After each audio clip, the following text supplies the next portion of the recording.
Hi guys, welcome to an all things tennis racket review for the Babolat Pure Aero 2022 edition. It's been a long time coming in terms of the new edition of the Pure Aero. Big things to look out for in this new frame is the kind of feeling as you're hitting is supposed to be a little bit softer, better vibration dampening in the frame thanks to new flax inserts at strategic positions. Also the tighter string pattern, so it's still a 16-19 string pattern, but the strings are a little bit tighter together, okay, there's not so much gap between the strings, so that's going to enable a little bit more control when you're hitting. We've got 3 play testers here playing out today, varying levels, okay, all pretty good players, and they're going to see how they get on with this frame, how it compares to aeros they may have played with in the past, and we're going to hopefully give you a really nice, well-balanced review on this great looking new racket from Babolat for 2022.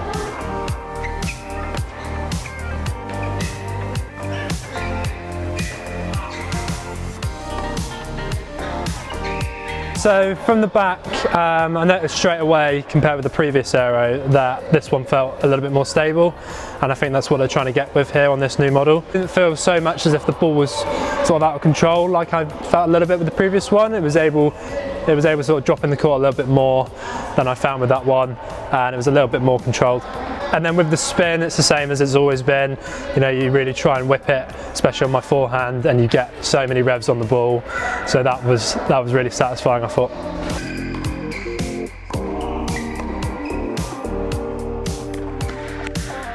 I enjoyed volume of this.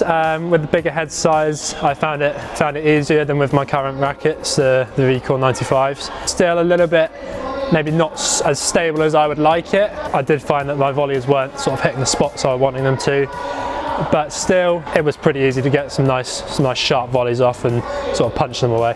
I might even add a little bit of weight at 3 and 9 o'clock on the racket just to really sort of stabilise it and just add to the stability that they've tried to get on this latest model.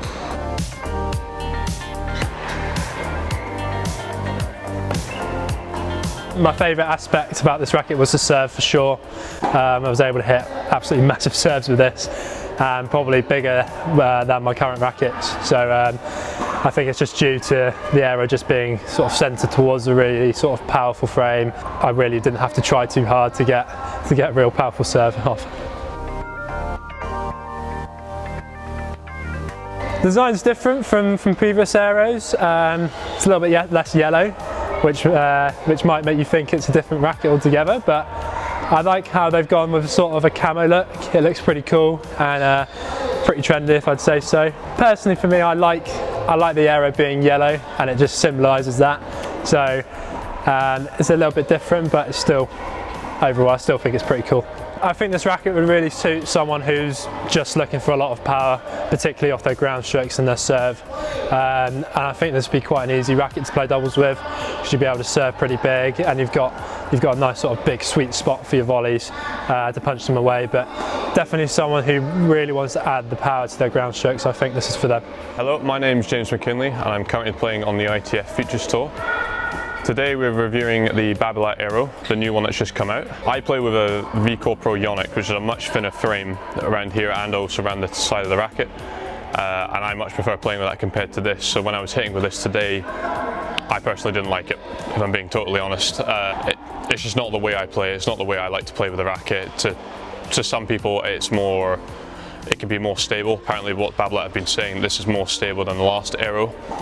When I was hitting a few balls, it did feel kind of stable, but just not,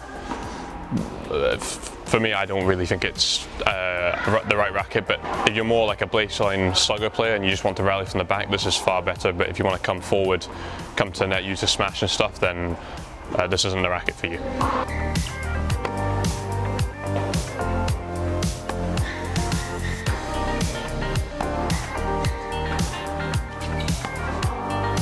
When I was hitting backhands, like you can hit it quite flat and low over the net, and you didn't feel like it was gonna give up on you. It was gonna stay stable. It was gonna come with you through the shot. And again, the same on the forehand. Like you can hit quite a flat shot with it, which is quite nice. But I think from the back, it's good.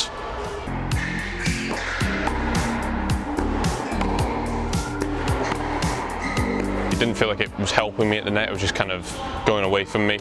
But also that's because I use a Yonex racket, which is a lot stiffer than this, so that's maybe just me being a bit too critical, but that's what I was feeling anyway. So I think if you do like this racket, but you wanted maybe something a little bit slightly different, I'd put maybe some lead tape around the sides just to give it a little bit more weight behind the shot, and again, if you wanted to come forward, it might help you out quite a bit with that. And also just in general, as I said, the ground strokes are good with this racket, but if you add a bit more tape, actually you get a bit more off the ball as well, more off the racket, which might also help as well.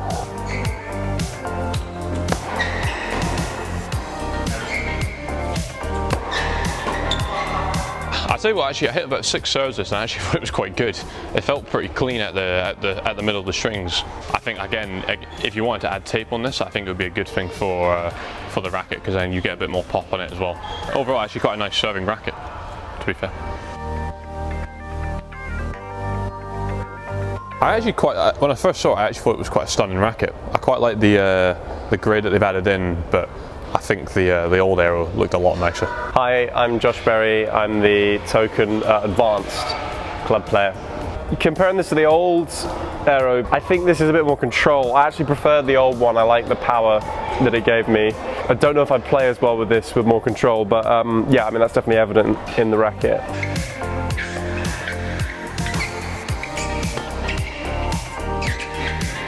For the back, it's good. I think if you're hitting with a lot of spin, especially on the forehand side, it's definitely good. I think flattening through shots was a bit tougher, so I found it on the backhand like a little bit more tricky because my backhand is quite flat. But I think, yeah, as long as you're kind of hitting with a lot of shape, then it's good. Personally, that isn't really my game style as much, so it isn't. I found it a bit harder to play with. But if that is your game style, then that's great.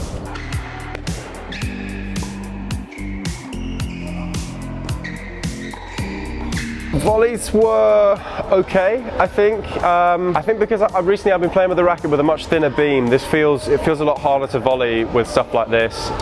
It's harder to get kind of control and hit touch shots. But yeah, it's fine. It's pretty crisp. It's not the best thing I've volleyed with, but it's reasonably good.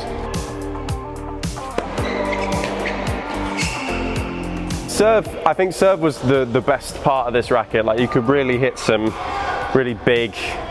Like it felt like I had so much power on the serve and stuff. Yeah, I felt like I was getting way more with not that much effort really. I mean, serving is great with this. That is undoubtedly the best thing for me about this racket. Yeah, I don't think this is quite right for me. I think I need something a bit heavier for starters. Like I like playing with something with a bit more stability, particularly through the backhand. But you know, if you play with a lot of spin from the back, and you're like a baseliner, I think it's probably quite a good racket for you. It's probably quite a good racket if you're called Rafael Nadal. It's probably quite good because he does play with a lot of spin on both sides. But yeah, not for me, but I think plenty of players will really enjoy playing with this.